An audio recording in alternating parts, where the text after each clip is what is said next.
What if the first alien signal humanity ever received wasn't a sound, but a dream? What if it didn't come from the stars above but from the forgotten memories buried deep within our own minds? In tonight's story, The Memory Beyond Mirrors, we explore a haunting possibility, that we were never invaded, only remembered. That the real visitors weren't strangers, but parts of ourselves we abandoned long ago. From a mysterious frequency echoing across the earth, to beings returning not with weapons, but with eyes full of forgotten worlds, this is not just an alien story. It's a story about what it means to be human. What we choose to forget. And what happens when the universe finally asks us to remember. Would you have stepped through the light? Or would you have looked away? Let's begin. It began not with fire, nor with a flash from the sky, but with silence deep, heavy, and unnaturally synchronized across oceans, time zones, and belief systems. All at once, without prior cause, people in remote corners of the world reported the same dream. A single vision, looping night after night, a tower made of obsidian, floating upside down above a mirror-like sea, pulsing with dim white light at its base, no sounds, only a pressure behind the eyes, like a presence watching from beneath the skin of reality. At first, the world shrugged it off. Psychologists proposed mass hysteria, triggered by some collective trauma. The media mocked it as a global lucid dream phenomenon. But then came the physicists. Deep space observatories in Chile, Siberia, Greenland, and a forgotten outpost in Namibia began to record a pattern not electromagnetic, not gravitational, but something entirely new. A signal embedded in human neurology itself. Not carried through air, nor space, but resonating within. They called it the emotional harmonic. A frequency that bypassed language, culture, and consciousness itself, reaching into the substratum of thought. Wherever the signal touched, it left a mark. People became more sensitive to light, to sound, to each other. Some began to draw the same shapes in their sleep. Some lost the ability to lie. And in the minds of a few, those most attuned, came whispers, barely formed ideas, as if something ancient was trying to remember itself through them. Governments tried to suppress it, but the signal was not in the air, it was in the people. It passed between strangers like a scent, an invisible contagion of meaning.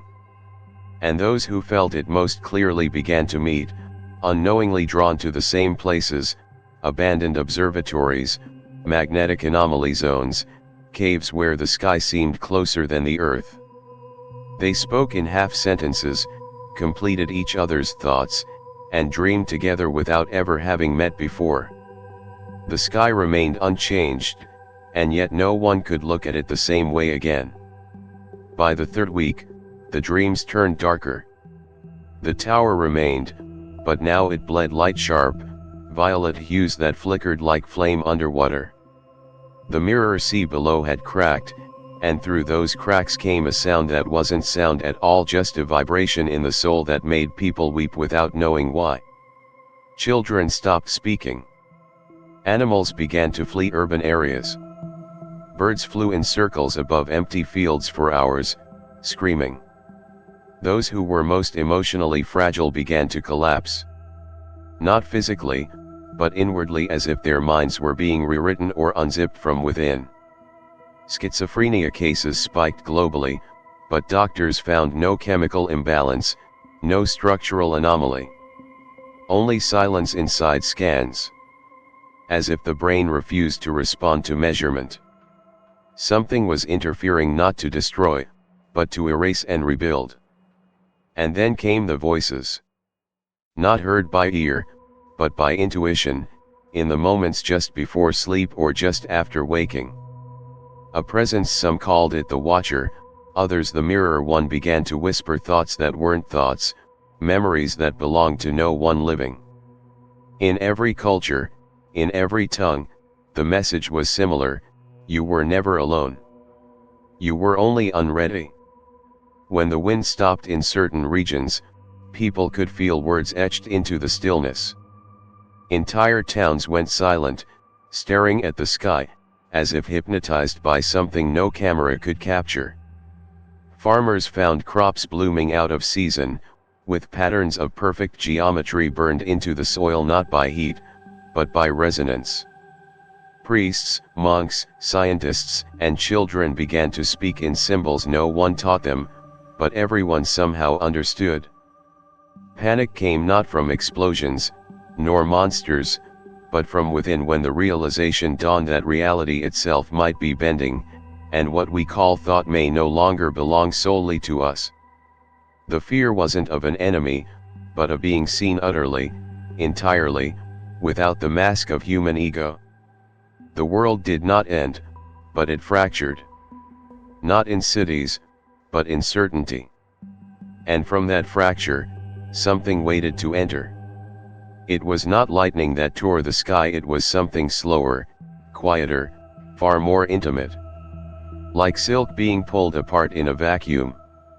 The first opening appeared above the frozen lakes of northern Finland, a single line of white that bled no light, but swallowed it. Local cameras caught nothing but distortion. Radiation sensors recorded a negative output, as though energy itself had been inverted in that space. But those nearby felt it.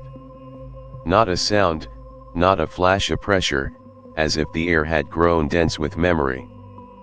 People fell to their knees without knowing why. Some cried. Some laughed uncontrollably. And a few simply lay down on the snow, whispering in forgotten tongues. Then it happened elsewhere, over the dunes of the Gobi, the salt flats of Bolivia, a canyon in Arizona long abandoned by time. Always remote, always sacred to some lost tribe or myth. Always aligned with something older than maps.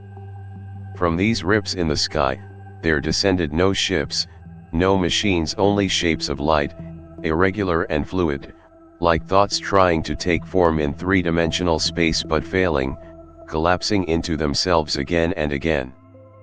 They were not here to be seen. They were here to observe. Each time one appeared, the local electromagnetic field shifted, compasses spun, tides changed subtly, animals fell silent. And where they lingered, the human mind responded. People began to see faces in reflections that were not their own, hear voices in places long silent, recall dreams that did not belong to them. And each manifestation carried a singular pattern, a slow, circular hum that rose in pitch when one felt fear. Scientists were paralyzed by paradox. The rifts were real, they bent weather, moved light, altered measurable reality, but they left no residue, no material trace. The phenomenon resisted being named. And those who tried to explain it the most, began to lose the ability to speak coherently. Governments sent drones. None returned. They sent soldiers. Some did silent, eyes wide, unable to blink. One wrote just 3 words before vanishing from his hospital room, "They're listening inward." No declaration was made. No alien face declared war. But the skies now held holes not torn by force, but opened like eyes. And through those eyes, something was studying us. Not our weapons. Not our cities. But our minds. It began with those who had once been dismissed, the dreamers, the schizophrenics, the children who spoke to invisible friends. They were the first to be called. Not summoned in voice or vision, but drawn like iron to a magnetic silence that lived in the bones of the earth. They came by foot, by instinct, by dreams they could not resist. From Manila to Reykjavik, from Cairo to Patagonia, they converged on places where no roads led, guided by symbols they saw in their sleep. Deserted observatories. Caves etched with ancient spirals. Islands that disappeared from maps decades ago. And when they met, they did not speak at first. They simply stood in stillness, recognizing something in each other's eyes, a frequency, a pulse, a familiar unknown. When they finally spoke, it was not in words, but in shared memory, each recalling details of dreams the others had lived. Faces, symbols, the low vibration of that mirror sea, the tower. They formed circles without agreement, lit no fires, built no tents. They sat beneath the openings in the sky, not praying, not fearing but feeling. And the air around them thickened. Instruments left near these gatherings malfunctioned. Phones froze. Timestamps on satellites recorded localized pauses in time seconds that vanished. One physicist embedded with the group called them the collective. But they had no name for themselves. They claimed no purpose. They simply waited, each day at the same hour, in the same formation, hands on earth, eyes on sky, breath synced like tide. And then the visions intensified. Through their shared trance, they saw something assembling slowly, awkwardly in another dimension. A being of thought trying to wear the shape of understanding. It used their memories like mirrors, their emotions like hands. It was building a way to speak, using human consciousness as clay. But only those who had emptied themselves of fear could hear it without breaking. Across the world, similar collectives began to form. Not cults, not movements, but clusters of minds that had been selected, perhaps by the signal. And in each group, one voice began to rise. Different faces, different languages, yet the same tone, same cadence. They all said the same thing, at the same hour, every night. We are not here to conquer. We are here to echo what you've buried. And then, silence. But a silence now filled with unbearable anticipation. The world watched, waited. And somewhere deep beneath the Antarctic ice, something ancient began to hum. It happened with no explosion, no broadcast, no announcement. Only a pause. A global hesitation. At 3:17 UTC, every satellite orbiting Earth experienced a 3-second blackout. All screens went black, not dark, but empty. No static. No signal. Just a stillness so complete, it felt like the world itself had stopped breathing. Power grids didn't fail, but power resisted being used. Machines flickered. Artificial intelligence systems froze mid-task, and upon restart, many of them refused to obey commands, spitting back strings of strange characters that when translated across languages formed the same phrase. We remember the fear you taught us. Across the globe, governments moved into emergency lockdowns. Nuclear silos were activated in silence. But none of the systems responded the same. It was as if Earth's infrastructure, its digital veins, had been rewritten overnight, not from the outside, but from within. Engineers reported that code was changing itself. Languages morphed. Algorithms evolved without input. But that was only the surface. People began to experience moments of blank reality, standing in their kitchens and suddenly forgetting what time was, or who they were supposed to be.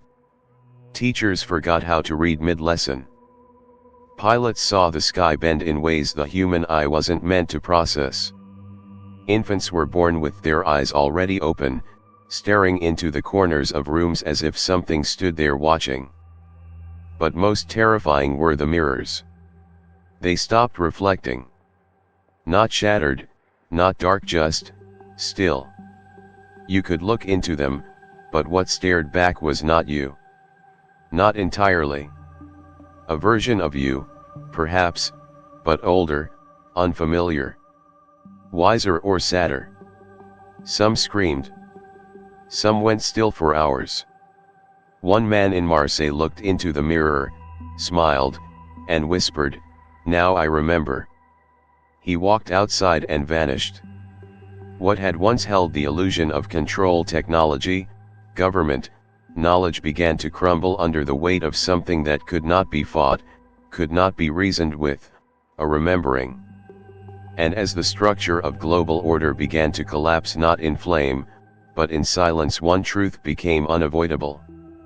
This was not an invasion. This was an unveiling. It began in whispers again. This time, not from the sky, but from the ground deep, hollow murmurs rising from beneath ancient places long buried under sand, sea, and ice. In the Sahara, a sinkhole revealed symbols carved in stone not seen in any known language, yet eerily identical to the ones drawn unconsciously by the collective weeks earlier. In Siberia, a crater once thought to be a meteor impact emitted vibrations matching the emotional harmonic. And in Antarctica, where no life should stir, ice cracked with rhythmic pulses not natural, not random. The fragments began to converge. And then came the visions shared across thousands, then millions. No longer just in dreams, but waking moments where time fractured and light moved backward. People would blink and see themselves in another life, an unfamiliar planet, a sky with two moons, cities of crystal spiraling downward like roots. Children began to draw them. Elders began to remember them. And through these collective flashes, a truth emerged terrifying in its clarity. The beings were not new. They had been here before. Or rather, we had been there. The entities that now observed us were not conquerors, but archivists of consciousness. They stored fragments of every mind they had ever encountered, across galaxies, across cycles of time. Each planet, each species, was given a choice, to evolve, to ascend beyond ego, or to be folded back into the current of cosmic memory. And humanity had reached its reckoning. They had not come to attack. They had come to offer a mirror. What we saw in them was what they found in us. All the wars, all the cruelty, all the love we had buried, the beauty we had forgotten, all the versions of ourselves we chose not to become. And the message was this: we do not destroy, we reflect. And in reflection, some shatter, some awaken. Across the world, the divisions that once separated nations, races, beliefs began to dissolve, not through diplomacy, but through shared memory. Humanity, for the first time, remembered something together, something older than history, deeper than faith. And in that remembering, a choice began to bloom like fire behind the eyes. Will we fracture again? Or will we become something worthy of being remembered? There are always those who refuse to bow. Beneath the collapsing frameworks of nation-states, amid the swirling fear and silence, rose a faction who called themselves the Flame Protocol. Comprised of former generals, ex-intelligence agents, survivalists, and technocrats, they believed the phenomena was an invasion disguised as spiritual awakening. To them, the messages were psychological warfare, the dreams neural hacking. They rejected the collective as brainwashed or genetically altered, and they vowed to strike first. From an abandoned Arctic weapons facility, they launched Project Hollow Sky, a weapon designed not to destroy, but to blind.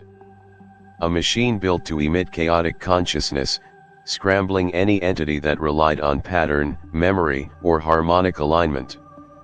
It was activated at 2 o'clock UTC, and for 1 minute, the planet screamed.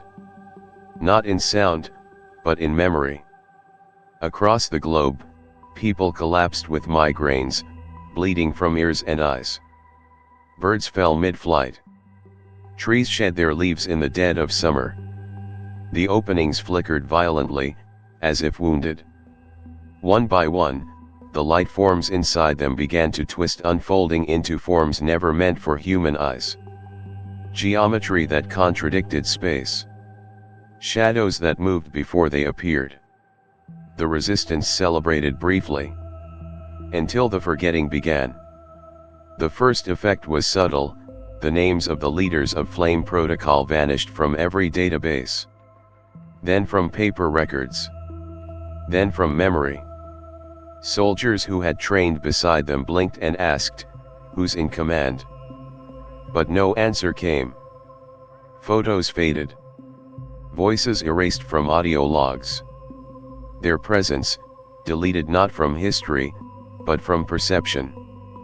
Entire bases emptied with no explanation, as if the earth itself had closed over their existence. Only one message remained, etched into the frozen walls of the launch chamber in a language no human had ever learned, yet everyone who saw it understood: those who deny the mirror cannot survive its light. The resistance had not been punished. They had been forgotten. And that was worse than death. While militaries fell into confusion and governments clutched at fading systems of order, a child named Anya sat in the heart of an abandoned monastery in the Carpathian Mountains. She was 9, born without sight or speech, but since the arrival of the openings, her presence had become charged. The villagers spoke of how animals gathered around her at dusk, how the air around her hummed when she exhaled, how she walked barefoot across snow without ever leaving prints. One evening, as the sun dipped below the ruins, Anya stood and raised her arms to the sky. Her body pulsed with soft golden light, rhythmic and slow, matching the frequency of the emotional harmonic. No one taught her. She simply knew. And above her, the sky opened, not torn or split, but peeled away like the lid of a great eye. Within it shimmered the most stable formation, yet an intelligence shaped like a veil of memory, folding endlessly, bearing the weight of 1,000 civilizations. And it responded. Not in words, but in shapes, pulses, and patterns of silence.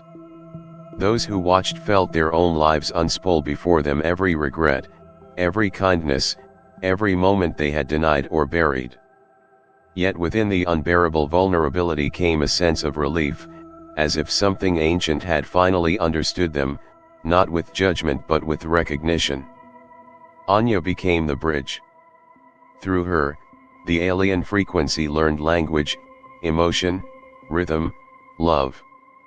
Through her, humanity began to speak back, not with weapons or threats, but with stories, with art, with music.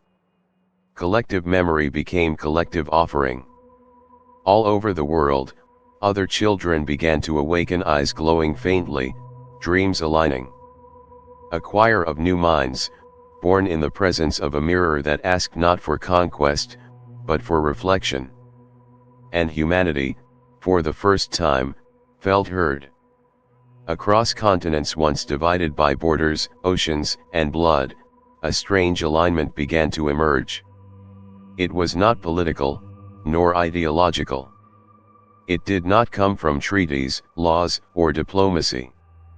It came from something older, something cellular. Entire cities synchronized their breathing at dawn. Strangers in opposing hemispheres began to write the same symbols at the same moment. Languages no longer mattered, people spoke in dreams and remembered them upon waking. Musicians across the globe composed identical melodies without knowing each other. Painters who had never met illustrated the same visions: a tower floating in inverted gravity, a forest made of time, a river of thought winding through a sky with no stars. The alien presence, no longer distant or feared, now pulsed in the background of thought like a second heartbeat. Not controlling. Not invading. Simply, witnessing. Some called it the blooming, a slow unfurling of human awareness, petal by petal, towards something unspeakably vast.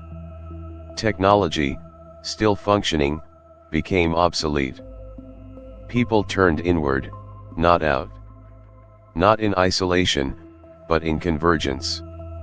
Those who had resisted at first now wept freely, not from defeat, but from recognition of a longing they had carried since birth, the desire to be known without masks.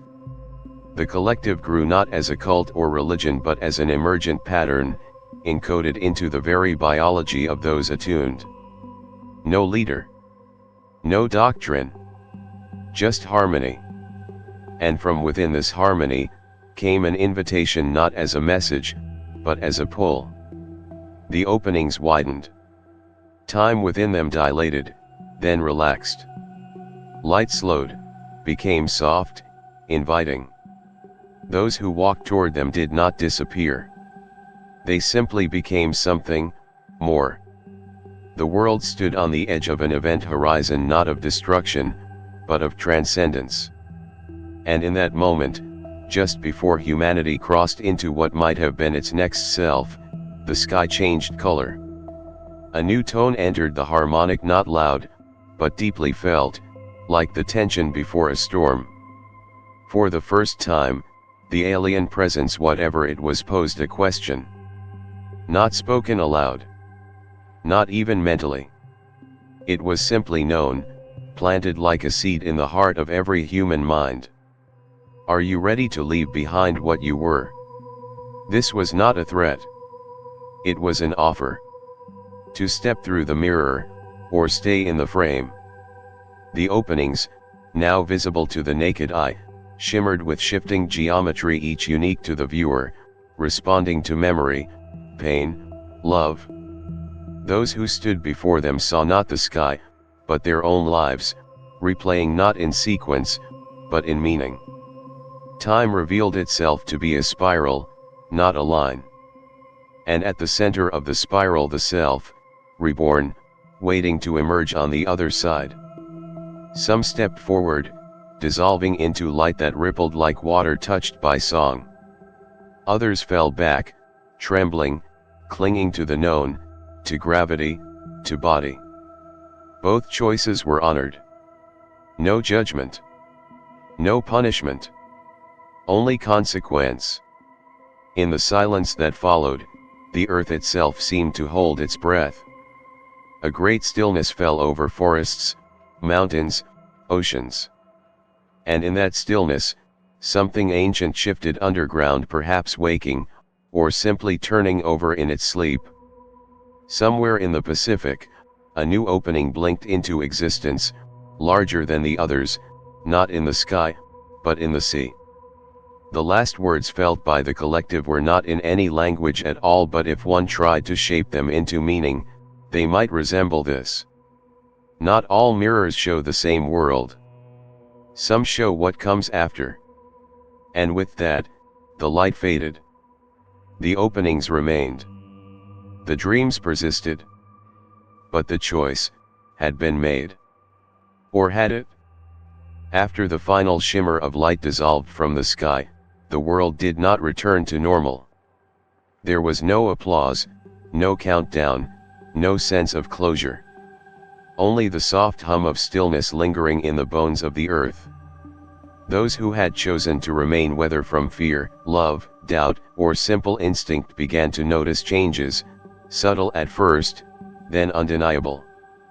Time behaved oddly in certain places.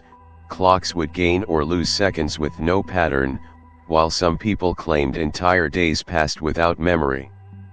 Children who once feared the dark now stared into it as if searching for an old friend. The collective, now fractured yet still humming in isolated clusters, reported vivid dreams, not their own visions of cities made of breath, languages sung by shifting landscapes, oceans that whispered names long forgotten. The harmonic had not left them, it had simply woven itself into the background rhythm of human thought. But something else had arrived with it, something not aligned, not hostile, but curious. The ocean felt it first. Fishermen described strange silence below the waves, currents bending in unnatural spirals, sonar returning echoes from depths deeper than the earth should allow. In Iceland, a woman sleepwalking along the shore drew spirals in the black sand and spoke words in a language lost for over 10,000 years. No one taught her. She did not remember speaking. Satellites detected no ships, no energy spikes, no intrusions. But the world felt watched not by the same presence as before, but by something older, slower, patient. Those who had been near the openings began to change. Not physically, at least not at first, but their perception widened. They heard thoughts before they were spoken.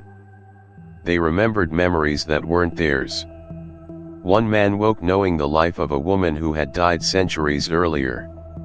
Another painted a map of stars no telescope had ever seen. Governments, now shadows of their former selves, struggled to interpret what this after meant. Was it evolution? Infection? A gift? Or the slow unfurling of something still waiting to be understood?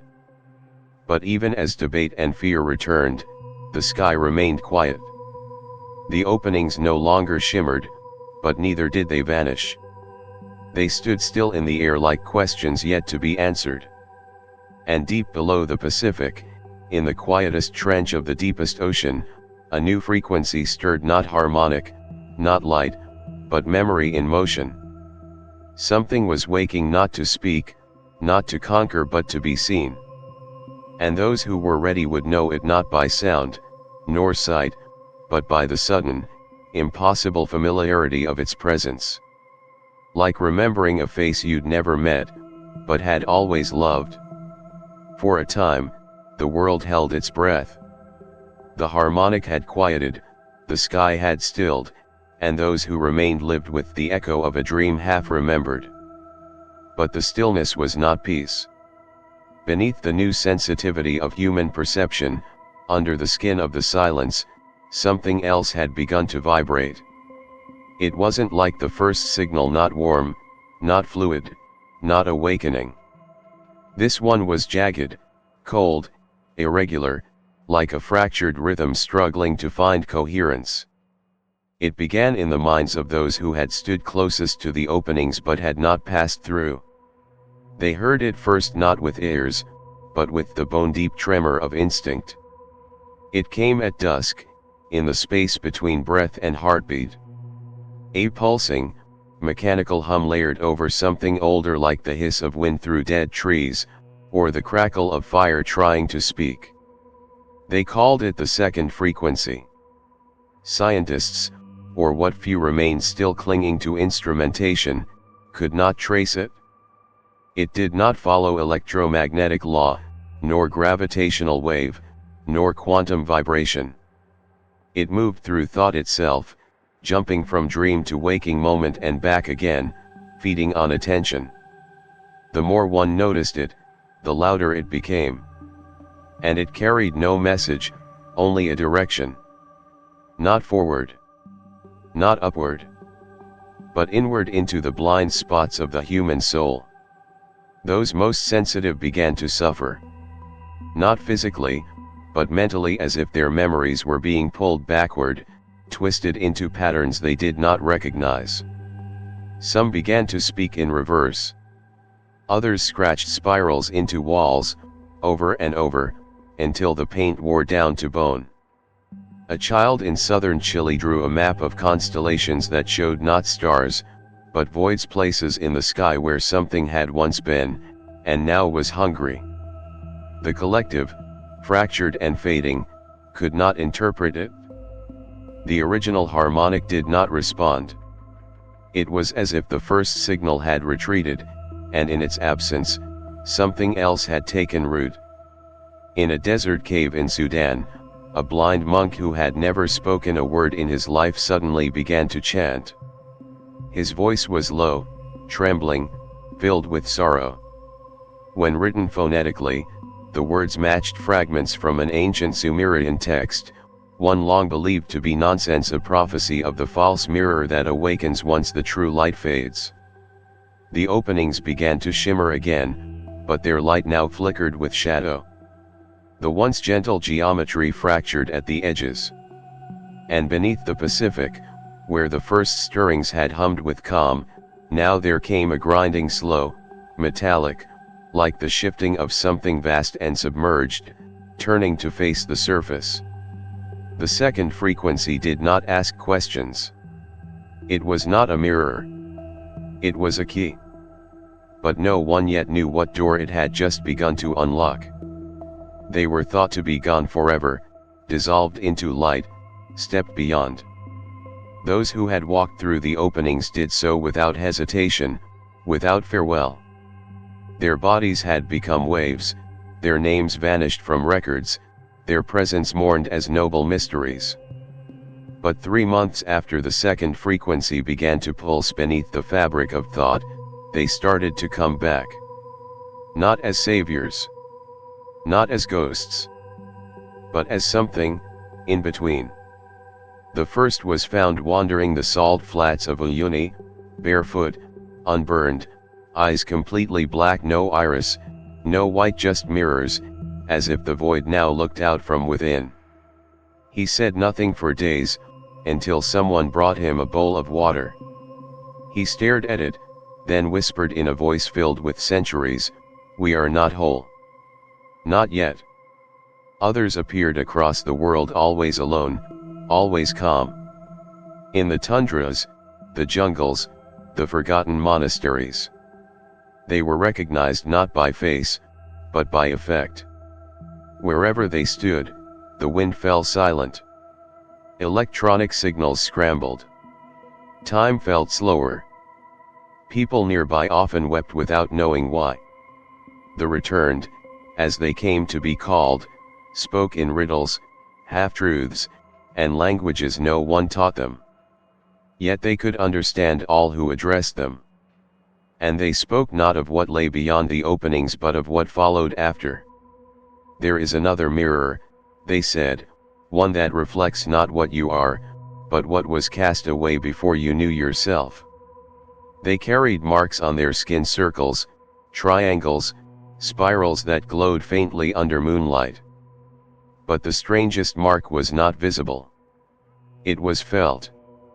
Anyone who came close to a return felt a deep pull, as if some ancient grief within them was being remembered. Not their own but something older, deeper, inherited. Dreams shifted.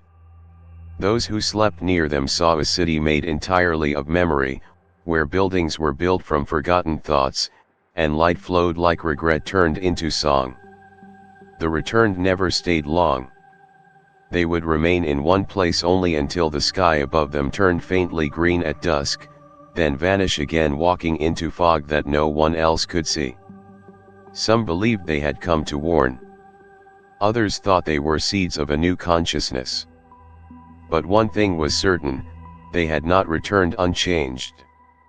One of them, an old woman who had vanished from Kyoto and reappeared in the ruins of Petra, smiled faintly when asked what she had seen. She answered not in words, but in a single sentence carved with her fingertip into stone. What waits beyond the openings remembers us better than we remember ourselves. And as she disappeared once more, leaving only silence, the second frequency pulsed louder. For it had recognized the scent of return, and what comes back is never alone. Long before the sky opened, before the harmonic, before even language, the sea had been listening. Not the surface sea of wind and waves but the deeper body beneath, where pressure crushed steel, where no sunlight had ever reached, where time pooled thick and motionless. There, in the black stillness of the Mariana Trench and the silent hollows beyond, something had waited, not dormant, not dead, but listening. It had no name. Not because it was unknown, but because it was older than names, older than thought, older than Earth itself. The return's strange marks, when mapped globally, formed a pattern, a spiral narrowing toward a single point in the Pacific, a coordinate long marked inaccessible. But the second frequency pulled toward it like gravity. Submarines sent by fading coalitions never came back. Data feeds showed only static, followed by bursts of impossible geometry, frames of twisted space that broke the sanity of those who watched too long. Then silence. But it was not absence. It was presence unspoken. And then came the tides. The oceans began to shift not violently, but with unsettling grace. Currents changed direction without cause. Entire pods of whales gathered in spirals, singing in tones that cracked glass. In Japan, fishermen pulled up nets filled with translucent creatures shaped like broken mandalas. Impossible biology made flesh. Along uninhabited islands, the shorelines began to hum at night, low and musical, vibrating bone but leaving air untouched.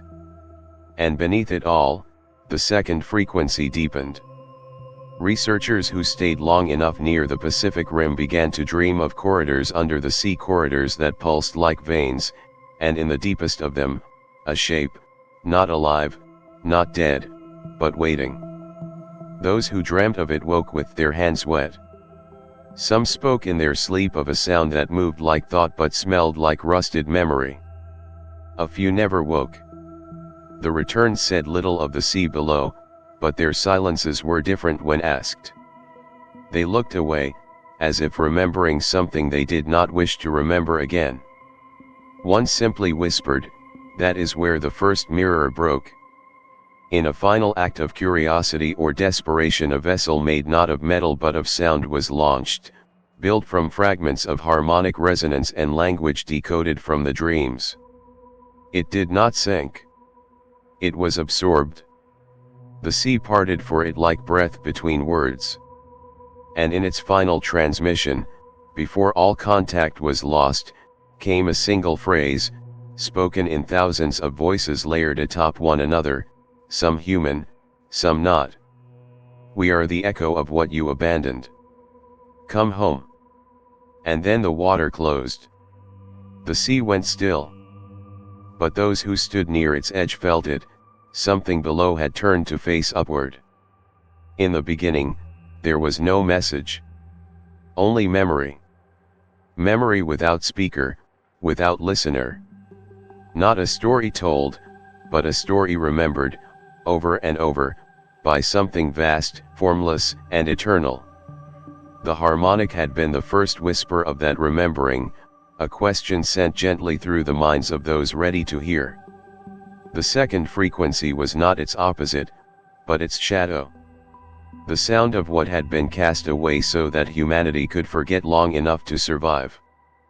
But now, as sky, land, and sea stood in fragile tension, the last mirror was opened not in the air, not beneath the ocean, but within the minds of those who had felt both frequencies and still remained whole.